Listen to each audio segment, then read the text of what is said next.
ఓం నమో భగవతే శ్రీ సూర్యాయ అక్షితేజసే నమః. ఈ మంత్రం 11 సార్లు చదువుకుని వెళ్తే సూర్యుడి అనుగ్రహం వల్ల అనుకున్న పనులు అనుకున్నట్లు పూర్తవుతాయి. విద్యా, ఉద్యోగ, వ్యాపార రంగాల్లో కూడా మంచి పురోభివృద్ధిని సాధించవచ్చు.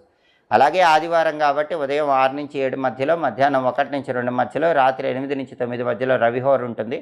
రవిహోర ఉన్న సమయంలో రాజకీయ వ్యవహారాలు నిర్వహించుకోవచ్చు. అలాగే కొత్తగా ఉద్యోగ ప్రయత్నాలు చేసుకోవచ్చు. ముఖ్యమైన అప్లికేషన్లు రాసుకోవటానికి కూడా రవిహోర మంచిది.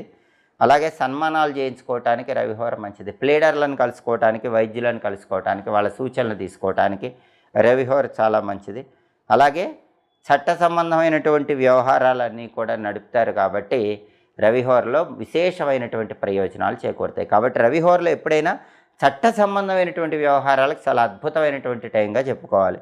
అలాగే అధికారులకు సంబంధించినటువంటి కార్యక్రమాలు, అంటే పై అధికారులకు సంబంధించి ముఖ్యమైన పనులు